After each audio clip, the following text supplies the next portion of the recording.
Selamat pagi grade 10.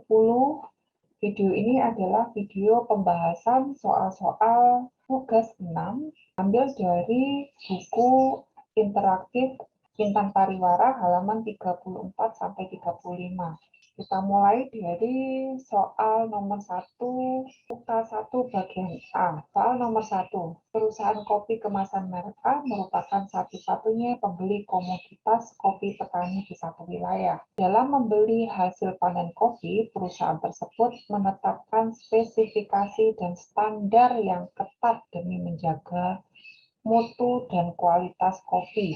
Dampak negatif yang dihadapi petani kopi di wilayah tersebut adalah, ingat, kata kuncinya adalah dampak negatif yang dihadapi petani kopi di wilayah tersebut karena cuma ada satu perusahaan kopi saja di wilayah tersebut yang membeli hasil panen kopi dari para petani. Jadi dampak negatifnya ya. Soal nomor 2 sudah benar. Soal nomor 3. Perhatikan tujuan kegiatan ekonomi berikut. Kita ingat ya, kegiatan ekonomi itu ada 3, kegiatan ekonomi konsumsi, kegiatan ekonomi produksi, dan kegiatan ekonomi distribusi. Di soal ini, kalian diminta untuk mencari poin-poin mana yang merupakan tujuan kegiatan distribusi. Silakan dipilih. Kita lanjut soal UK1 bagian A nomor 4. Saat mengkonsumsi satu biskuit, Dika memperoleh total utility sebesar 12 utilitas. Dalam satu waktu, Dika mengkonsumsi hingga 6 biskuit dengan nilai total utility 26, 41, 57, 59, dan 56. Nilai marginal utility mengalami penurunan saat Dika mengkonsumsi sebanyak titik-titik biskuit. Berarti kita akan membuat tabel. Bisa dibuat pakai tabel. Marginal utility, nilai marginal utility itu adalah penambahan nilai guna tambah yang Dika terima dari penambahan konsumsi biskuit yang dilakukan oleh Dika. Maksudnya seperti itu. Kita akan buat tabel.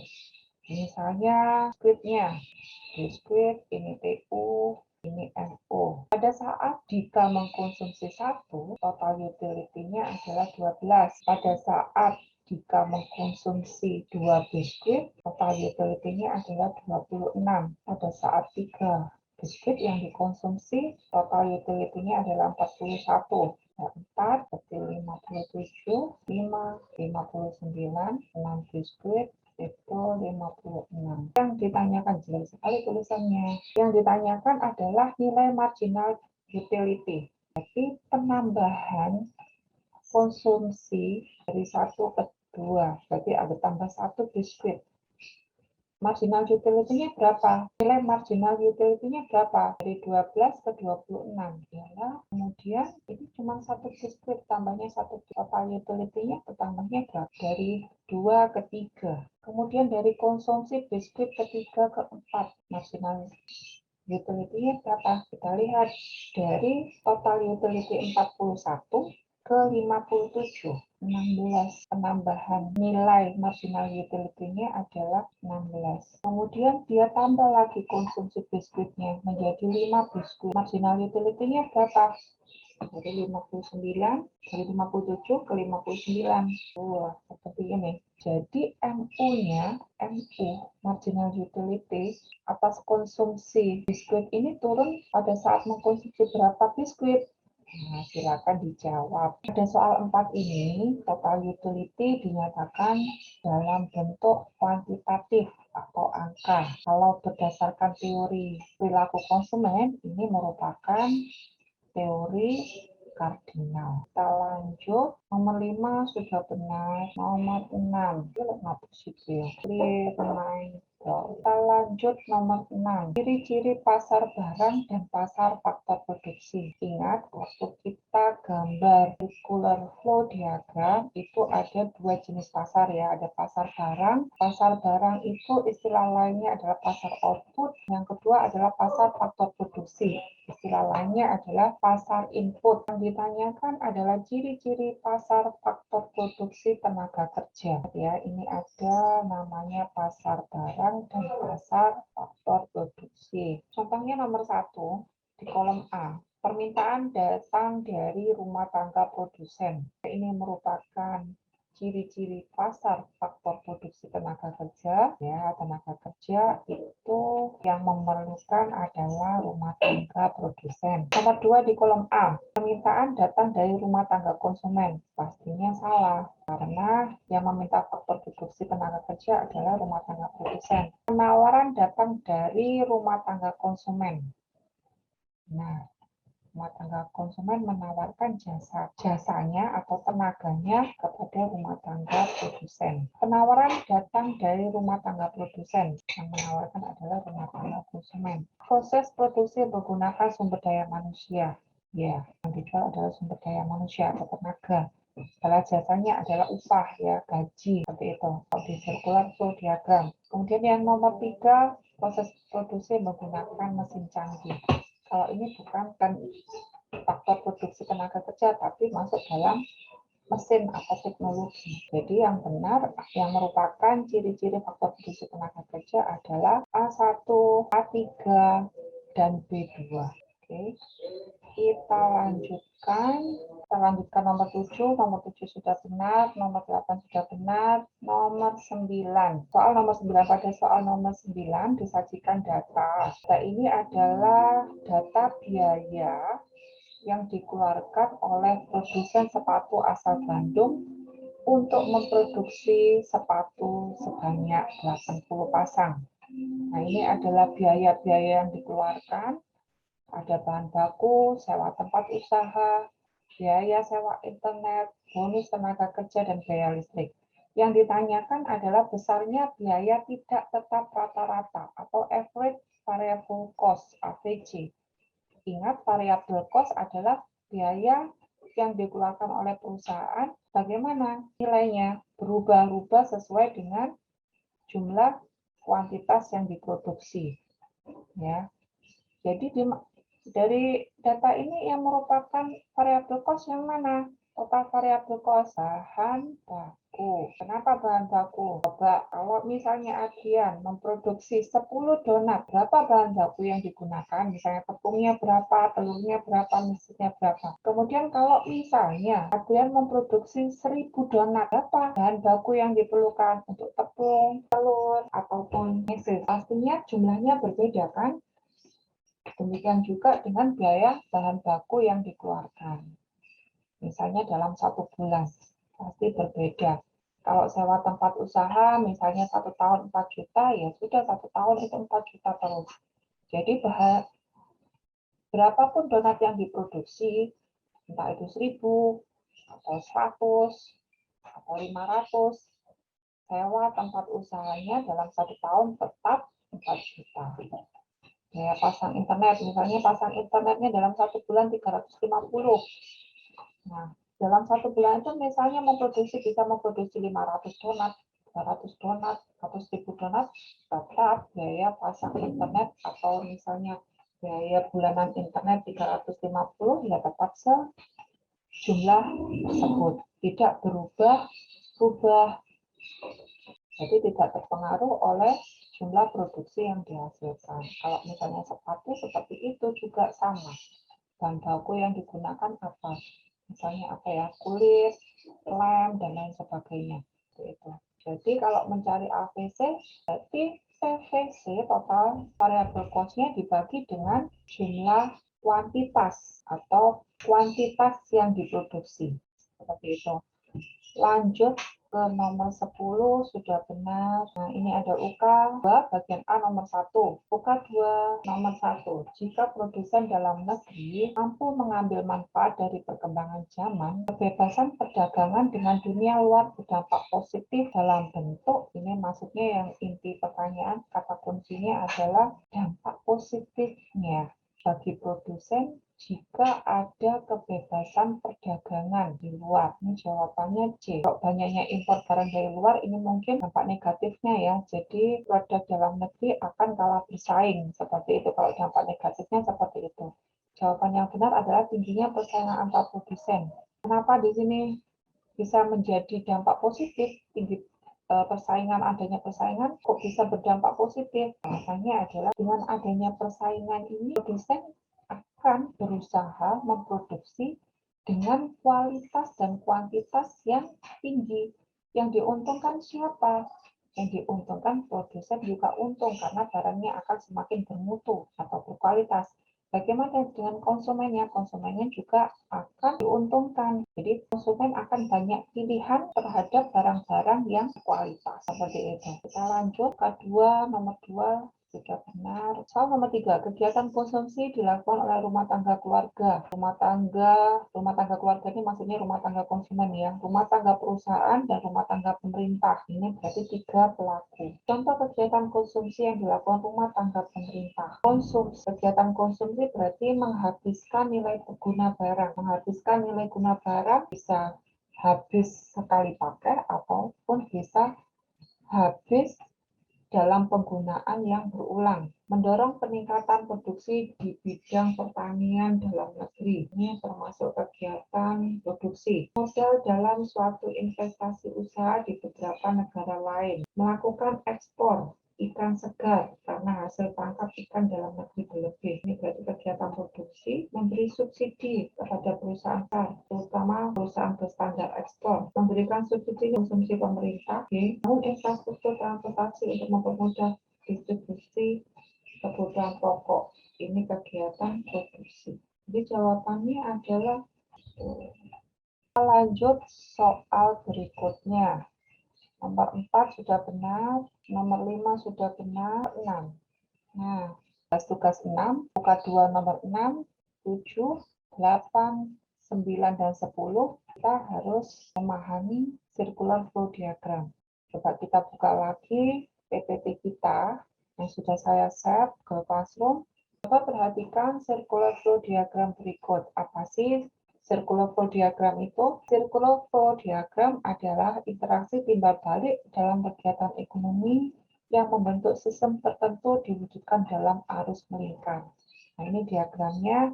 Ini ada arus melingkar yang menggambarkan interaksi antara pelaku-pelaku ekonomi yang ada di sini. Pelaku ekonominya siapa? Ada rumah tangga konsumen, ada rumah tangga pemerintah, ada rumah tangga produsen, ada rumah tangga luar negeri. Kemudian pasar ada 2 pasar jenisnya. Pasar output dan pasar input. Pasar output ini adalah pasar barang dan jasa. Kemudian pasar input adalah pasar faktor produksi. Apa saja faktor produksi? Masih ingat? Ada apa saja di pasar input yang diperjualbelikan? Ada tanah, tenaga kerja, modal, dan kewirausahaan. Ada satu lagi, teknologi.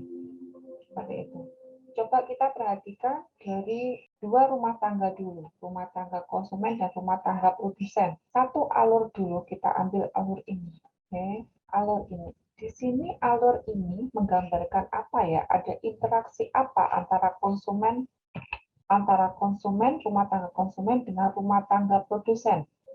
Nah, ini alur menunjukkan bahwa rumah tangga konsumen melakukan pembelanjaan di pasar output terhadap produk yang dihasilkan rumah tangga produsen. Kemudian kalau rumah tangga konsumen ini melakukan pembelanjaan, pasti mereka akan melakukan pembayaran sejumlah uang. Nah, pembayaran sejumlah uang ini merupakan pendapatan bagi rumah tangga produsen. Seperti itu. Kemudian coba kita perhatikan alur yang di atasnya. Alur yang di atasnya. Alur ini menunjukkan bahwa rumah tangga produsen menjual barang dan jasa ke pasar output. Ini atas setelah melaksanakan pembelanjaan, pembayaran, rumah tangga konsumen pasti akan mendapatkan barang dan jasa. Yaitu. Kita lanjut pada alur yang ketiga, dari rumah tangga konsumen ke rumah tangga produsen melalui pasar input. Alur ini menggambarkan bahwa rumah tangga konsumen itu menyerahkan faktor produksinya atau menjual faktor produksinya berupa tanah, tenaga kerja, atau tenaganya, modal, kewirausahaan, atau juga teknologinya ke pasar input. Diserahkan kemana? Diserahkan ke rumah tangga produsen. Setelah faktor produksi yang diserahkan rumah tangga konsumen melalui pasar input ini digunakan oleh rumah tangga produsen, pastinya rumah tangga produsen akan memberikan balas jasa kepada rumah tangga konsumen. Balas jasanya berupa apa? Kalau misalnya rumah tangga konsumen itu menyerahkan faktor produksi tanah, maka dia akan menerima namanya uang sewa. Kalau rumah tangga konsumen itu menyerahkan faktor produksi tenaga kerja, maka yang dibayarkan oleh rumah tangga produsen adalah upah atau gaji. Kalau misalnya rumah tangga konsumen itu menyerahkan faktor produksi modal, maka yang diberikan rumah tangga produsen sebagai balas jasa itu namanya bunga. Bagaimana kalau misalnya faktor produksi yang diserahkan itu adalah kewirausahaan? Berarti balas jasa yang diterima adalah berupa laba. Balas jasa ini yang diberikan oleh rumah tangga produsen itu merupakan sumber penghasilan atau pendapatan bagi rumah tangga konsumen. Seperti itu. Itu contoh dari interaksi dua rumah tangga ya, rumah tangga konsumen dan rumah tangga produsen. Selanjutnya kita memasukkan satu rumah tangga lagi, yaitu rumah tangga pemerintah. Jadi tadi ada dua rumah tangga, sekarang ada 3 rumah tangga. Rumah tangga konsumen, rumah tangga pemerintah, dan rumah tangga produsen. Interaksinya apa? Rumah tangga konsumen membayarkan pajak sebagai balas jasanya atau imbalannya secara tidak langsung ya. Rumah tangga itu mendapatkan subsidi, misalnya subsidi LPG, subsidi listrik, atau subsidi BBM, seperti itu. Kemudian kalau ini interaksinya apa? Ini maksudnya rumah tangga produsen membayarkan pajak ke pemerintah, kemudian balas jasanya atau interaksinya adalah pemerintah akan memberikan misalnya untuk kemudahan untuk usaha produksi yang berorientasi untuk ekspor, biasanya pemerintah akan memberikan subsidi atau biasanya juga akan membebaskan biaya ekspor atau biaya ekspor, seperti itu. Selanjutnya kita memasukkan rumah tangga keempat, yaitu rumah tangga luar negeri. Rumah tangga konsumen, pemerintah, rumah tangga produsen, dan rumah tangga luar negeri. Interaksinya bagaimana? Contoh, kita tarik satu alur seperti ini.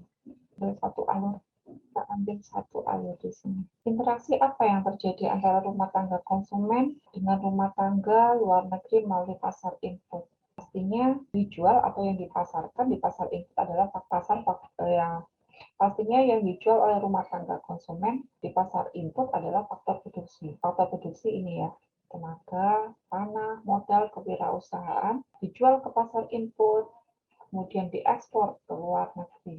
Sebagai balas jasanya apa? Sama, akan mendapatkan pendapatan. Berupa apa?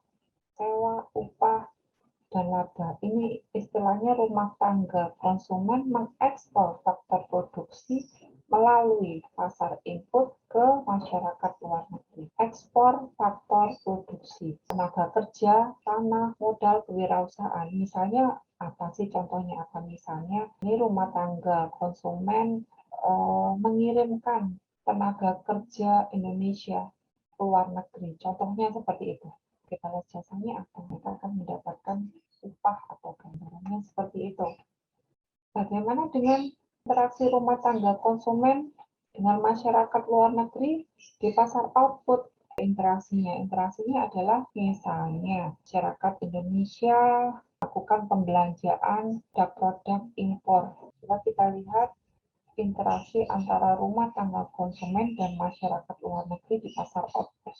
Interaksinya apa? Rumah tangga konsumen melakukan pembelanjaan di pasar output.